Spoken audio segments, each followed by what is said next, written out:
알고리즘으로 사람들을 추천받는 건가요?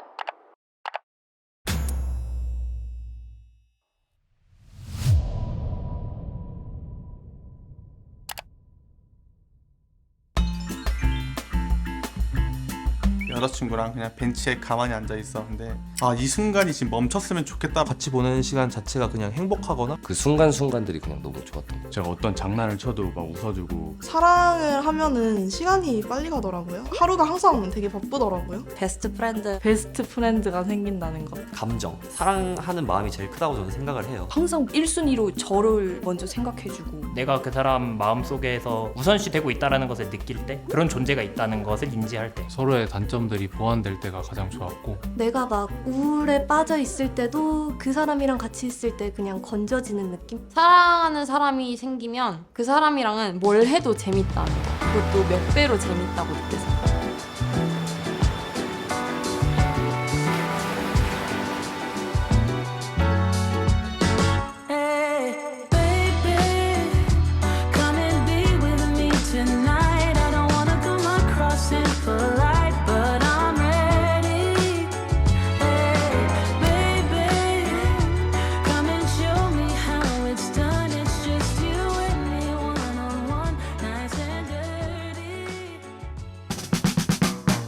지난 영상에서 확인할 수 있었듯 연애를 하고 싶고 사랑을 하고 싶은 이들이 많다는 것을 알 수 있었다. 가장 크게 느끼고 있는 문제는 사람을 만날 수 있는 기회가 적고 마땅한 상대가 없다는 것. 학교를 졸업하며 자연스럽고 활발한 만남의 장은 줄어들고 우리는 여전히 사랑을 원하지만 치열한 경쟁 속 사회생활은 점점 더 바빠지며 여유가 없어진다. 만남도 연애도 똑똑하고 효율적으로 할 수는 없을까? 그렇게 만남의 결을 바꿔보고자 도전을 시작한 것이 바로 러브 알고리즘 프로젝트다.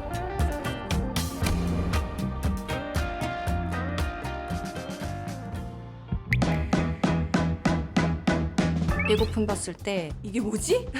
신선했어. 유튜브 컨텐츠에선 잘 하지 않는 거라고 생각을 해서 재밌어 보여서 유튜브나 구글에서 이렇게 알고리즘으로 그 사람한테 맞는 거 추천해준다라는 컨셉을 적용시켰다는 게 좋은 프로젝트를 만드시고 계시는구나. 그래도 여러 사람 겪어본 유튜버 채널이 만드는 거다 보니까 좀 관심이 갔던 것 같아요. 유튜브 알고리즘은 대표적이잖아요. 이런 게 왜 내 알고리즘에 뜨지? 근데 막상 들어가서 보다 보면 내가 그걸 막 계속 보고 있고 사람을 만난다는 거에 접목을 시키는다는 게 좀 신기하고 신선했다. MBTI랑 비슷하다고 생각해가지고 흥미로웠고. 사실 어떻게 보면 MBTI와 연관성이 좀 있다고 저는 생각하거든요. 이 사람이 어떤 성향을 가지고 성격은 어떻고 좋아하는 건 뭐고 약간 이런 거를 좀 빠르게 파악할 수 있다고 시간이 절약. 그걸 데이터화해서 본인이 좀 더 원하는 연인 가깝게 찾을 수 있다 생각해서 취지가 좋다고 생각을 합니다. 사랑이나 그런 연애에 대한 걸 데이터화 한다는 게 되게 흥미로웠고 좀 긍정적인 방향으로 사람들을 만날 수 있는 기회가 되지 않을까. 제가 이과라서 좀 감성적인 것보단 데이터를 좀 더 믿긴 하거든요. 당연히 프로젝트의 과정이 어려울 것이라 예상되지만 무엇보다 시작을 하는 게 정말 의미 있지 않을까? 처음 실패하는 한이 있더라도 도전을 통해 발전 가능성을 볼 수 있다면 러브 알고리즘이 세상에 도움이 되는 솔루션으로 점점 더 진화해 갈 수 있지 않을까? 그렇게 시작된 첫걸음. 나와 잘 맞는 사람이란? 제가 느꼈던 잘 맞는 사람은 굳이 뭔가 이해하려는 노력이 들지 않아도 모든 게 이해되는 대화가 잘 통하는 대화가 잘 통하는 사람. 대화가 잘 되는? 지금까지 서로 다른 환경에서 자랐기 때문에 서로가 많이 안 맞을 텐데 이런 것들을 대화로 인해서 잘 풀 수 있는 같이 있어도 같이 있을 때 편하고. 같이 있기만 해도 편안한 거? 편한 사람이야. 뭘 해도 어색한 사람이 있고 아무것도 안 해도 편한 사람 있잖아요. 잘 맞는다는 거는 이 사고방식이 비슷한 것, 이 사고방식이 비슷해야 연인 관계를 지속하는데 좀 더 걸림돌이 적을 것 같아요. 생각이 비슷할수록 잘 맞다고 저는 느끼고. 상호 보완적인 사람이요. 서로를 바꾸려 하지 않고 있는 그대로 인정하고 잘 지낼 수 있는. 가치관이랑 취향이 잘 맞는 사람. 누가 봐도 결이 맞는 사람. 제가 생각하는 가치관이나 성향이 비슷해야 잘 맞는다고 생각합니다. 결국 가장 큰 키워드로 정리하자면 유사성. 외부 자료를 통해서도 비슷한 사람일수록 관계에 대한 만족도가 높고 결혼을 해서도 부부 생활을 오래 유지할 수 있다는 조사 결과들을 많이 찾아볼 수 있었다.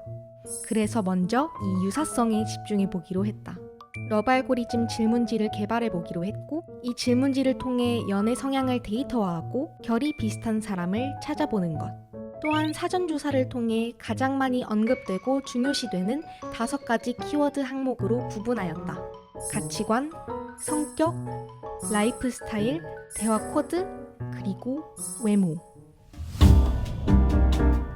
정말 중요하죠. 제일 많이 부딪히는 게 가치관. 대부분 비슷해야 한다. 그래야 싸울 일이 적다. 동일했으면 좋겠지. 맞아야 대화할 때도 부딪힘이 적고 다툴 일도 적고. 다른 갈등들은 단발적이고 쉽게 봉합될 수 있는 갈등들인 것 같아요. 근데 임팩트가 큰 갈등들은 다 가치관 차이에서 발생한다고 생각합니다.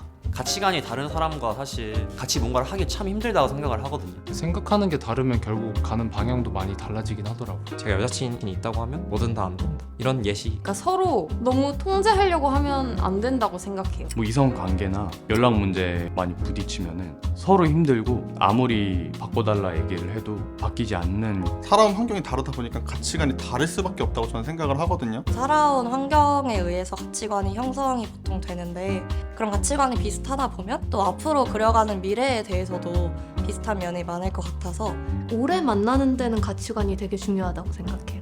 있었던 일을 말해도 되나요? 지금도 우린 행복할 수 있어 이렇게 생각하는 타입이었고, 저는 좀 열심히 살고 위로 올라가야지 우린 행복해질 수 있어 라고 생각하는 타입이었는데, 근데 그 둘이 만나니까 저는 그 사람을 안주하고 싶어 한다고 생각을 했고, 그 사람은 저를 좀 숨막히게 산다고 생각을 하더라고요. 그래서 가치관이 잘 맞아야 오래 만날 수 있지 않나. 각 항목에 따른 사람들의 답변 요약본은 번외 영상으로 참고해 보실 수 있게 업로드 해두겠습니다. 질문지를 개발하는 데 있어 가장 크게 중점을 둔 점은 구체성과 가중치이다. 예를 들자면 연인 사이에 가장 많이 다투는 이유 중 하나인 연락 문제. 연애에 있어 연락이 얼마나 중요한지 알기 위해선 단순히 중요하다, 중요하지 않다 이런 형태의 답변만으로는 구분력이 떨어진다 판단이 되었다.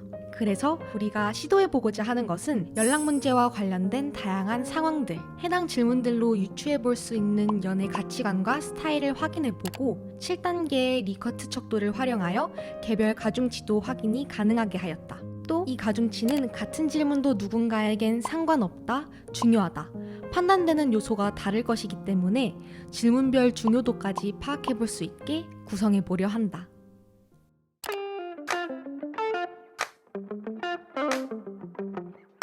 저는 일단 너무 재밌었고, 근데 저는 재밌을 것 같아요. 정말 실제 연애 생활에서 좀 디테일한 그런 설문을 해서 구체적으로 그 사람이랑 맞춰가는 부분에 있어서는 그거는 되게 괜찮은 것 같아요. 제가 생각했을 때. 이 프로젝트만 봤을 때는 꽤 재밌을 것 같다라는 생각이 들긴 들었어요. 아예 처음부터 알고리즘을 활용해서 맞춰간다는 건 전 처음 들었어서 잘만 만들어지면은 차별성 있는 프로젝트가 될 수도 있겠다라는. 사람이 쉽게 바뀌지 않거든요. 근데 기질은 변하기 어렵기 때문에 비슷한 사람들끼리 만나는 게 되게 좋을 것 같습니다. 추상적이고 짧은 질문에 대해서 좀 불친절하다고 생각하긴 해요. 이 문항은 무슨 소리야? 하면서 그냥 아무거나 체크를 한다거나 그런 경우도 보긴 봤었거든요. 대부분은 그냥 질문한 다음에 그냥 그대로 수용을 하잖아요. 가중치를 반영하는 거는 나쁘지 않은 것 같은데, 그죠? 사람마다 나는 이거 별로 상관없는데 하고 아무거나 뜨는 사람들도 있을 거니까. 실질적으로 연애할 때 중요한 요소에 대해서 설문을 해서 결이 맞는 거는 되게 좋은 것 같아요. 다만 한 가지, MBTI와 가장 직접적으로 연결되어 있는 성격 부분은 다른 항목들과는 달리 유사성과 조금 차이를 둬야 할 것 같았다. 성격은 달라도 상관은 없을 것 같아요. 성격이 맞을 경우 서로를 훨씬 더 많이 이해할 수 있다고. 정반대라기보다는 상호 보완적인 사람. 결국에 성격은 사람이 다 다르다 보니까 가치관이 맞으면 성격이 조금 다르더라도 풀어나갈 수 있다고 생각해요. 성격 자체는 사실 이제 사람 자체가 살면서 어느 정도 세게 자리 잡은 부분이라고 생각을 해서 성격은 좀 바꾸기 힘든 것 같아요. 그래서 그거는 좀 배려하면서 보완해야 되지 않나. 그게 엄청 중요하다고 생각은 안 해요. 끌릴 때 성격이 어떤 사람이 뭐 조용한 사람이라면 밝은 사람이 끌릴 수는 있는데 그렇다고 조용한 사람끼리 만나서 연애가 잘 안 된다고 생각도 안 해서요. 그 사람의 성격을 바꾸는데 제가 노력할 필요는 없다라고 생각을 하기 때문에 오히려 잘 맞는 사람을 맨 처음에 찾고 시작하는 게 낫지 않을까. 성격은 조금 안 맞아도 맞춰갈 수 있을 것 같은데 저는 오히려 성격은 정반대인 사람도 분명히 끌릴 수 있다고 생각을 해요. 제가 생각했던 부분과 다른 모습에 나와는 다른 사람이다 하고 끌릴 수도 있는 것 같습니다. 다양한 의견이 분분하여 전공자들과 가장 많이 논의한 성격. 질문지 제작 및 분석 과정에서 상호 보완의 여지를 열어둘 필요성을 느꼈고 전공자의 도움을 받아 성격 유형을 조금 더 세분화하기로 결정했다. 그 MBTI 얘기에 덧붙이자면 4가지 알파벳이 있잖아요. 그 알파벳 중에 본인한테 제일 중요한 게 있을 거라 생각하거든요. 저는 I긴 하지만 I랑 E랑 별로 차이가 안 나서 그건 별로 중요하지 않고 저한테. 근데 저는 N이 99 나오는 사람이라서 S가 99 나오는 사람이랑 좀 힘들거든요.